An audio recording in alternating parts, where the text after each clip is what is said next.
Welcome to DVC Alumni, where every story inspires the next. The Alumni podcast where you get to hear the inspiring stories and transformation that DVC has had to offer its alumni. And now, on with the episode. And we are live. And so I have Nick Chavez here today. So why don't you go ahead and introduce yourself, Nick? Yeah. Hi, everyone. My name's Nick. I just graduated with my bachelor's in nutrition and dietetics at San Francisco State University, and I'm an incoming dietetic intern and master's student there. So I also, Okay. go ahead. Go ahead. Sorry. I was going to say, wait a minute. I missed that part. I had read through your stuff this morning and I kind of missed that part. But yes, go ahead. Sorry. Oh yeah, no, that's okay. So I went to Concord High School. I graduated 2017. I went straight to DVC. Had some bumps along the road. Kind of took some breaks from school. And I Well, went back and eventually transferred to SF State. yeah. And now I'm working So, at John Muir Health. so, so let's go back a little bit. So you grew up in Concord. I grew up over by Four Corners, which you have to be a local to know where that is. But so you grew up over by Concord High. You went there, and did you enjoy your high school experience over there? Yeah, totally. So right before I started high school, I went to the orientation day, and there was a bunch of these kids walking around with posters saying, "Join the cross country team, join the cross country team." And my family was like, "Nick, you've been running lately. Maybe you should try that." And I was like, I don't really like racing. I just run for fun." And they convinced me, and I think cross country and track were definitely the two things that made high school what it was for me. And yeah, I loved it for sure. It was a great experience. Cool. So, Yeah. so then you headed over to DVC. Now, why is it you decided to go straight over? I think it's a wise choice for a lot of reasons. But what was the thought process on going straight over to DVC right after high school? Yeah, so, to be honest, I applied to a lot of four-year schools, and I think I just got this kinda sounds silly, but I kinda got overwhelmed and didn't really check my portals, and I eventually just kinda missed the deadlines, and I was like, "Oh, well, I guess I'll go to DVC," like, that works, it's a good school, people like it, and it ended up being great, and, I wasn't quite sure what I wanted to do, so I just started at DVC, tried a couple different classes, and yeah, I loved it. It was great. So, well, and you actually bring up a great point. I think most people, not most, I'm going to say probably half the people that show up at DVC are like, I don't know what I want to do when I grow up, type thing. Yeah, that was me And for sure. well, I'm way older than you and probably older than your parents, and it's like I'm still trying to figure out what I'm gonna be when I grow up. But regardless, the thing is with DVC is it's a place for you to experience that without costing you a ton of money. So Yeah. walk us through that time period.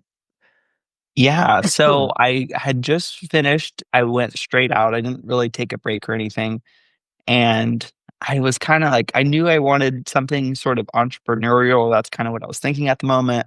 So I thought, "Alright, I'll do business." That's what everyone does who wants to be an entrepreneur, so I'll try that. And the first semester was fine. The second semester, I kind of just I don't know, it was a lot harder than high school. High school came pretty easy to me, the academics, not that I didn't work hard, but it was kinda just pay attention in class and I was fine for the tests, but it definitely levels up in college, even though, community college has that, like, stereotype, "Oh, it's not that hard, it's just community college," which is not true. Not true at all. DVC Yeah, is an incredible school and a hard one too, with great repeat that last teachers. part for us, so that we'll use that clip. Yeah, so DVC and just community college in general has sort of a stigma or like a stereotype that, "Oh, it's not that hard, it's just community college, it's just a JC." That's not the case. It's definitely rigorous for sure. Don't go thinking that because you won't end up with a good grade. And for me, I was kinda like it hit me like a truck. I was like, "What's going on?" Like, I'm doing the same thing I did in high school, and, like, things are a lot harder, I don't know what to do, and it just started to get in my head that maybe maybe college wasn't for me, or school wasn't for me. And I remember in my English class, we were reading this book, um, and it was about a college professor. It wasn't our professor arguing this, but the professor in the book was saying, half the people don't belong at college. And that kind of got in my head at that weird time where I was feeling like I didn't belong. And I was like, maybe I'm the other half. So I dropped out. I dropped all my classes and I just started working full time. And fast forward a year and a half, my sister and my best friend convinced me, like, hey, you should go back. You should try it again. You're not really like how working retail. They're like, you're not really going anywhere right now. And that hurt in the moment, but I'm really glad they did compared to where I am now. And I listened. I said, you know what, you're right. So let me go back. And my whole strategy was, let me just take some classes that I like. Let me do some things that I'm interested in. Let's not make it feel like work. Let's just get some credits knocked off and make it fun. So I took a public speaking class. I retook that same English class that made me drop out. And it wasn't the teacher's fault. It was just the topic we're talking about. And I knew I was interested in, at that point in time, either nutrition or physical therapy. So I was like, all right, let me take an intro to both and kind of see what they're about. It took me one class to figure out that physical therapy wasn't for me. So I was like, okay, nutrition it is. And I took some nutrition classes and I kind of, met with my counselor and figured out like, all right, it's time to get serious. Like, what do I need to do? I want to go to SF State. My sister went there. And that was just kind of, I had my heart set there. I was like, what do I need to do? How long is it going to take? And how am I going to do it? And that's kind of where I went from there. So, well, and actually, I think your story with variations is typical of Yeah. DVC. Yeah. Gosh, I want to do this, or I'm gonna be, so I think that's one of the great things about DVC is it gives people a place to explore different, like, what do I want to be? What do I want to do? Where's my passion at? Yeah. So, what was it about nutrition that kind of really grabbed you? Yeah. That's a great question. So, my family and especially myself have struggled with health and more specifically weight all our lives. I grew up overweight. I'm still a little chunky. I lost a lot of weight in high school, and that's kind of what triggered that. So I lost about 75 or 80 pounds between high school or between middle school and high school. And did that, just by eating healthier, cutting out certain things, exercising more. And that's kind of what made my family tell me, like, oh, you should do cross country because you've been running for exercise. And I lost a lot of weight and I figured, okay, I'm kind of a people person. I like helping people. If I did this really difficult thing, it would be really cool to help other people do it. Because weight loss and nutrition and health in general is, things that are, how do I say this? They're sort of like, I don't know, there's a lot of like snake oil salesmen and supplements and things like that. I just wanted to like cut all the BS and what's the real, true, like unsexy way to do it, right? And I figured if I can do that, I can help people do that. So that was the whole nutrition thing. It kind of stemmed from there. And I took some of the nutrition classes like I was talking about. I'm trying to remember, correct me if I'm wrong, but I think it was Professor Saychow and Dr. Bergen were my first nutrition teachers. And in those classes, I learned what a registered dietitian was. And I was like, wait. You can get paid to study and help people with their nutrition? Sign me up. So that's kind of what made me want to be where I am now. I'm in the path to becoming a registered dietitian. And we'll talk more about that too. But I was like, holy crap, like that's a thing. Like I thought it was just a hobby or like something that people paid attention to. And that's kind of really where the wheels started going for me. Is, like I mentioned, I met with my counselor. I was like, I want to go to SF State. I want to study nutrition. And then, oh, holy crap, there's a career for this. Get me to that next path. And that's what set it off. Wow. So I'll drop a little. My mom, Uh, who's passed some years ago, she was a registered dietitian. Of course, she was a no registered way. yeah, but she also was a Oh my registered gosh. dietitian in the late 40s. So I'm sure that nutrition has changed quite a bit since then. Yeah. For one thing, fiber is much more important than it used to be. And smoking was still okay. Um, yeah. So, well, I mean, and that's very exciting. I mean, that you found that career path, and it's like it was kind of like that oh my gosh, I actually could get paid to do this. What a Yeah. concept. Yeah. What the hell? Yeah. And So that's, so oh, go ahead. walk through your process of getting the transfer to SF State, and then when you first got there, what was that like? Yeah. So it looked like just me meeting with my counselor, and, we looked and said, okay, we used the assist.org. It's been a while. It's been a while. But we saw, okay, like these are the classes that we have here at DVC that are the same that you would take in your lower division, like first and second year at SF State. So you need to take these to transfer because they transfer over and they're the equivalent credit, right? They're what you would take at SF State. So take those classes and get the timing right. Like some classes are only offered in fall, some are only offered in spring. When can I get there? All that sort of deal. Um, so I just kind of buckled down and I took the classes I didn't want to take that were really hard. Like I took anatomy during COVID. That was something else. I took anatomy, physiology, the chemistry, all that stuff. It was super hard. And I don't know, I liked it. Besides it being extremely difficult, but I kind of like that challenge, and it was fun. It's just sort of like I was never really a math person, but it feels really damn good when you get a hard math problem right. So I kind of was chasing after that. I was like, oh man, this makes me feel smart. It makes me feel academic. So just kind of going through, buckling down, getting all those classes. And then when I reached the point where I could transfer, I did their orientation at SF State. That was the only school I wanted to go to. There was no other guesses or maybes or anything like that. And for me and for other people listening, maybe this is a good path for you too, because for me, I didn't want to go move away and pay on campus tuition. I didn't want to live super far away. So I was like, all right, SF State, I can BART to.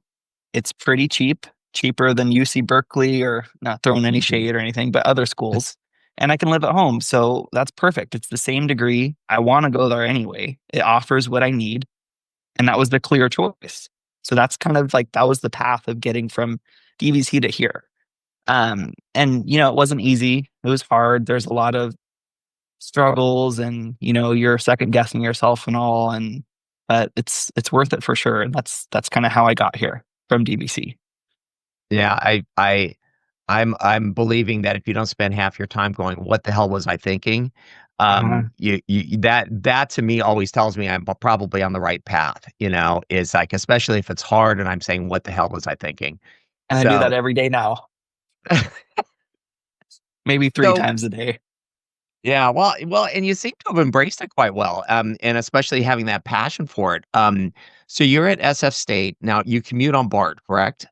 I do. Yeah. And fun fact for you, for anyone who's wanting to be a commuter potentially, um, I don't know if they'll do this in the future. They probably will because they just started it. But my SF State ID card doubles as a Clipper card, and I get free Clipper transit, which is Wow, awesome. I've done the math for you listening. It saves me $480 a semester, just BART. wow, So that is amazing. yeah, if you are the type like me where you're like, and a big factor, I kind of forgot about this, but when I was debating, oh, is school for me or not, is the cost. Like degrees Mhm. are expensive now. Education's expensive, unfortunately. But if you want to save money, go to a school that you can commute to. Like us, I'm going to keep plugging SF State because I have just as much passion for SFSU as I do DVC, and both are hold a very special place in my heart. So yeah, you can get free transit. The tuition's more expensive, a lot more expensive than DVC, but it's not as expensive as other places. So yeah, that's a huge part for me is the Yeah. cost, right? And I'm sure it is for a lot of people listening too. Well, and that's always a thing, is the cost, and that's one of the great things about using DVC as a transfer school, is you Hmm. save so much money Yeah. when you finally do get to, SF State or UC, whatever the UC is or whatever the state school is, you save so much money on those getting in the door, and especially if you're smart like you did and went and talked to your counselor, "Okay, this is what I wanna do. Here's my path. What do I have What's to my do plan? here?" Yeah. Yeah. Yeah, exactly. And yeah, I mean, I haven't done the math on that, but depending on the school, it's tens of thousands of dollars. If that's Mhm. your holdup as the money, go to DVC. Is it free for the first 2 years now, or is it? I don't remember. I don't know, and, Okay. yeah. Yeah, I don't. Okay, I don't want to say anything that's incorrect, but I mean, for me, when I went and from 2018 to 2021, a semester full time would be $700, and Mhm. that like I know that is a lot of money, but like if you work part time, like depending on your job and how much you work, that might be one or two paychecks. It's doable. I'm sure other people have other expenses too, but it's better than $3,500. Yeah, yeah. Yeah, So you graduated with your bachelor's at SF State, and now you're headed off to, well, not headed off, but you're coming continuing your back. pursuit, Yeah, at SF State for your master's so you can be a registered dietitian. So you seem very passionate about that, and which is, I think, very exciting. Um, so what looking forward, how much are you looking to, because you have a job now, you're an intern, and talk about what the process is in there, like all the things that are going on as far as, because you got a lot of wheels going. A I lot of do. things are juggling around. I do. I feel like an 18-wheel semi. Yeah. But actually, I'll back up a little bit because there is a little bit more that I didn't fill in. So I think I mentioned this earlier, but you might think like, oh, this guy had some bumps in the road and then he got to his transfer school and everything was fine. Everything was not fine. There was a lot more struggle. I dropped out again. Like I got to the place that I was like, this is the Mecca, this is the Holy Land. And I dropped out again because I had the same struggle of like, man, school is not for me. I don't know what to do, blah, blah, blah. I think I dropped out in my second semester at SF State again. It was either the second or third, it doesn't matter. But there was more bumps in the road. So if you're kind of the untraditional path like myself and you're beating yourself up or kind of wondering like, man, what am I doing? Like, I don't know, ask yourself honest questions and stick with it. You know, school isn't for everyone, but you you figure it out if you keep asking yourself those questions and keep working towards it. But I went to that orientation and I had it in my mind, okay, like I want to be a registered dietitian. Who do I talk to? And this lady gave me one of my now teacher's emails. And I talked to her and we figured it out and I got into some classes. And then the same thing again, it hit me like a truck, like, man, this shit's hard. Like, what am I doing? Like, do I belong here? Like, what the hell? I don't know. And, it seemed like the message kind of is that community nutrition. So there's two paths if you're interested in nutrition. There's the community path where you can work at things like WIC or Meals on Wheels or things like that. And then there's a dietetics path where you're a registered dietitian. Clinical pays more. And it's, like that's kind of like the idea. And it's true. I mean, maybe there's some cases where it's not true, but that's the path I took. And I was like, man, I don't know if I want to do clinical. It just like there's definitely times where it seemed like the last thing on earth I wanted to do. But I learned more about it, and just throughout my time in school, I'm kinda like, "Oh, I kinda like it because it's that same kinda thing where it's that challenge, and it's that difficulty, and when you get it, you're like, "Oh, wait, this is kinda fun." It's not fun when you suck at it, but when when you get it, it's really fun. So I'm like, "Okay, maybe I don't hate this." And it's not like "Oh, I'm only doing it for the money" kinda thing, which is, a struggle for a lot of people, but it's like, "Okay, if it pays good and I don't dislike it like I thought I did, maybe I should stick with this." But yeah, I kinda had that struggle a lot where I didn't know, like, if this was for me, especially the clinical route. And in my mind, I'm not saying this is true, but what I was telling myself was, okay, if clinical is the only way to make real good money and I need a master's degree, and I didn't feel like I was liking it, I was like, what the hell am I doing? So I dropped out again. And this time it wasn't for a year and a half, it was for maybe a semester. And I went back and kinda same thing. I was like, all right, let me just finish the things I dropped out of and kind of like get a grip on that, fix my W's or whatever was on my transcript.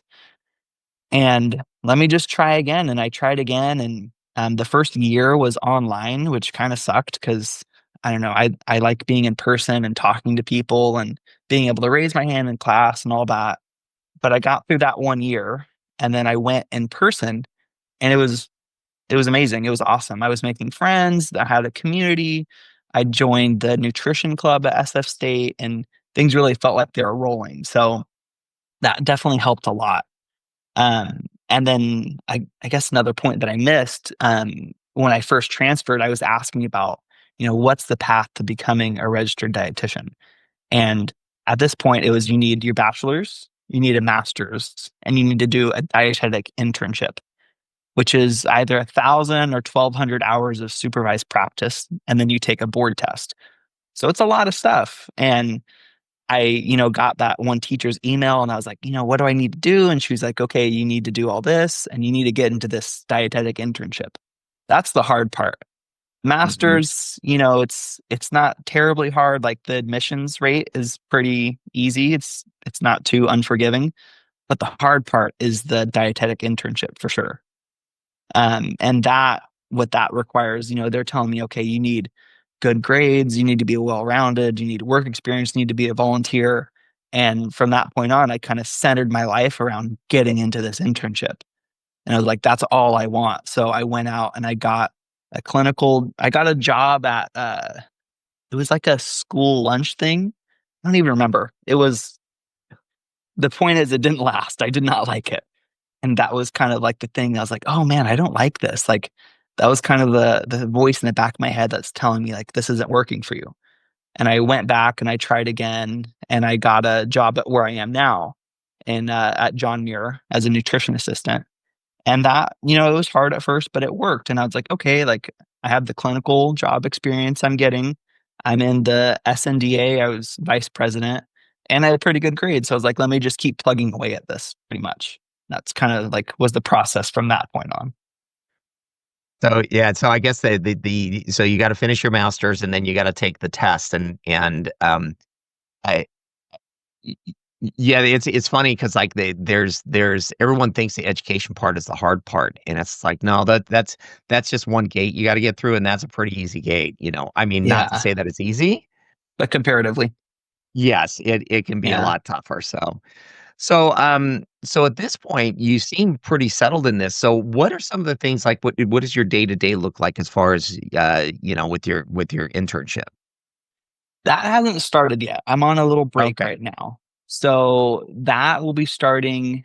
I start summer classes July 7th, and then I go into a combined master's and internship program August 25th. So what that'll look like is basically Mondays, we have all our classes stacked for like 8 hours, and then Tuesday through Friday, interning. So that'll be fun. And that's Uh, not sarcastic. I mean, maybe a little, but also not. well, I imagine the first few months, it's like by the time you get to Friday, your brain will be a puddle, and it's just trying to get all the things. But it's like anything, it's tough at first, but if you just keep plugging away at it, you get there. It's like um, so you're getting ready for that. You're going to be starting soon. So what other stuff do you do right now? I mean, what do you do for fun? Are you still running, or are you still, you know?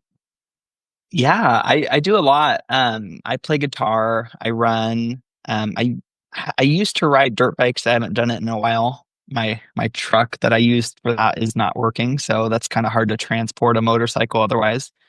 But yeah, I did a half marathon a couple months ago, and I'm signed up for another in July.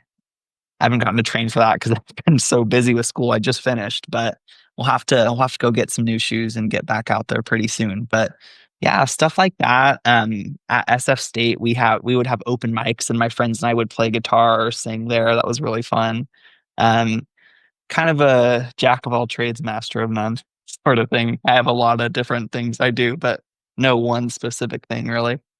Yeah. Well, and actually that quote, you should look up the entire quote. The reason is there's the second half of the quote, and I can't remember it, but basically being a jack of all trades and a master of none, basically makes you a better rounded person. So, I like that perspective. yeah, and nobody figures that part out. They say it as a demeaning thing, and if you read the rest of the quote, it's just like, see, now you're gonna make me go look it up. But that's fine. So, well, I'm actually very excited. I mean, so give us a couple of nutritional tips. Like let's imagine for a moment somebody's trying to lose a little bit of weight. Then they don't want to deprive because one of the big things I think is everyone thinks, okay, I'm either going to go get Ozempic or I've got to go on a crash diet or some crazy, only protein drinks or drinking nothing but pepper water or lemons or something like that, rubbing lemons on my forehead. And I know that when I've been successful at losing weight, it's because I was exercising and I just cut back on calories and was more intentional about my protein. Yeah. Yeah, Yeah. you kinda hit the nail on the head there. There's a lot of, like, I'll just say it, gimmicks and, kinda snake oil salesman-y type of things. And I don't know what it is in us because I feel like if you told someone that in order to get better at your job, you like to be a better, they'll say a better data analyst, you need to rub lemons on your forehead. You'd be like, what the hell are you talking about? You're crazy.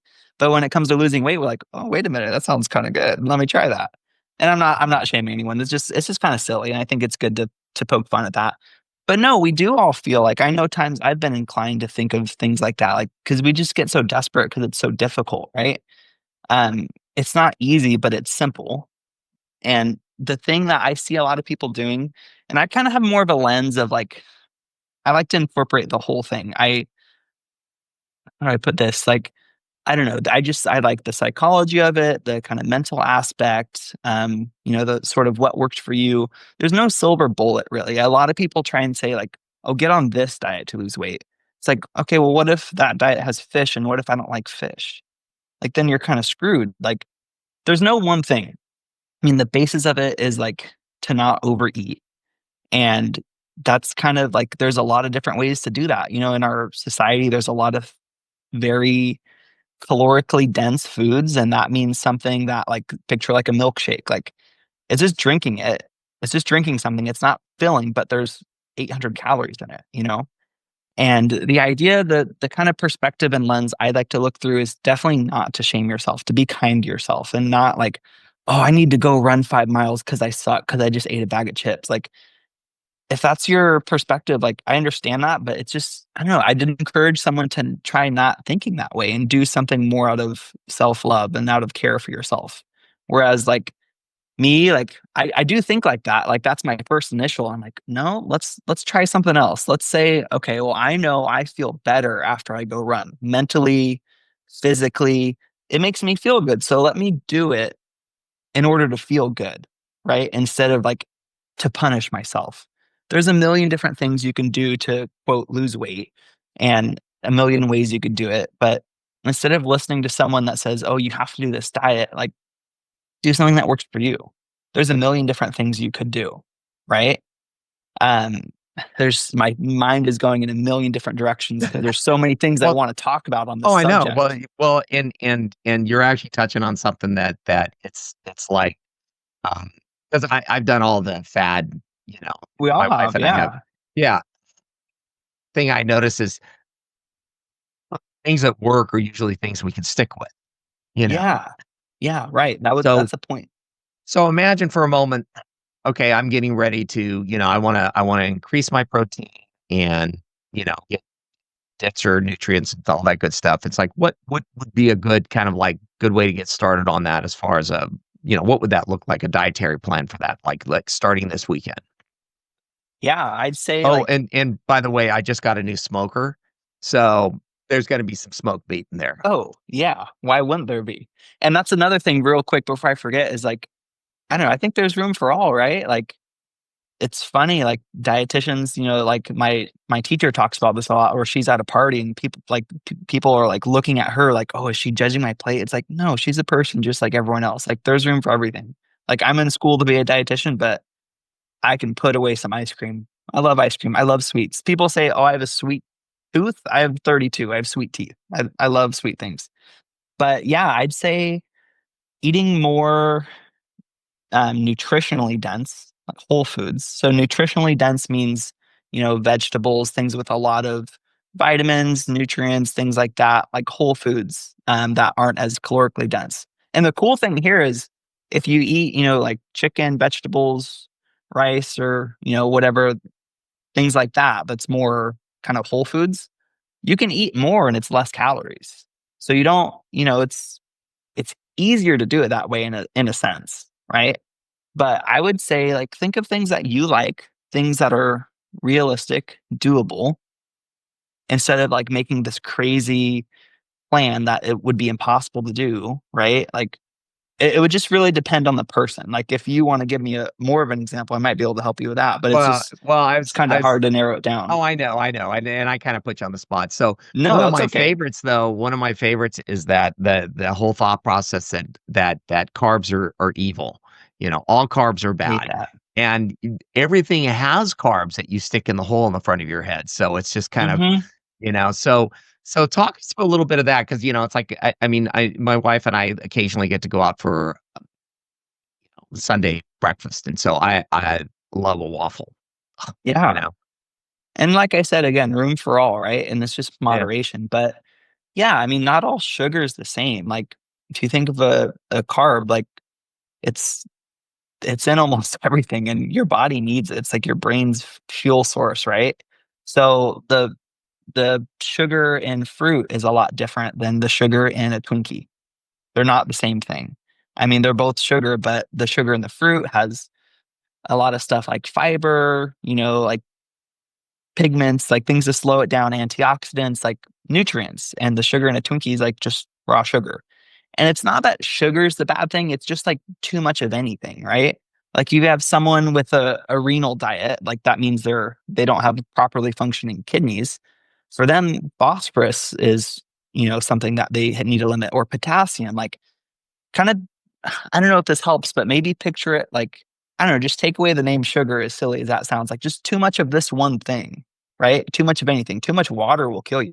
If you chug water, you've heard stories about what was it a while ago, the hazing out of college where they were, That was at Chico State, yeah, and there was actually yeah, a nonprofit that started over that, yeah, so yeah. So too much Mhm. of anything will kill you, Yeah. right? So just, I don't know. Well, I'm kind of, I go ahead. know, but I'd like and I hadn't really thought of it like the whole thing with sugar. It's like, okay, so, the thing is and you brought up the point about the sugar in the fruit, right? So let's say strawberries, because that's their season and they're delicious.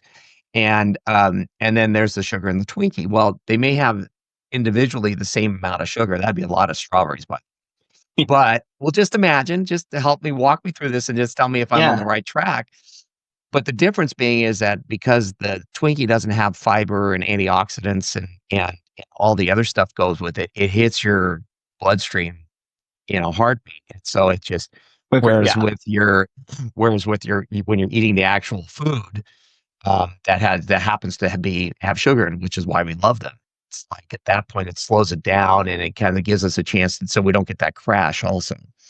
exactly. Yeah. I mean, there's more complicated stuff too that I don't know goes into that. You can go super deep into that. But for the average person, for what we need to know as people who eat food, which is everyone, that's it. That's the gist of it, right?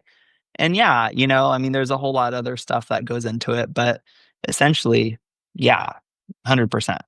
But I don't know, sugar definitely gets demonized and it's like, "Oh, it's bad." It's not though. But anything, almost anything can be bad for anyone. Like, you have someone who has a heart condition and they need to watch their salt. Maybe I don't, but for them they do.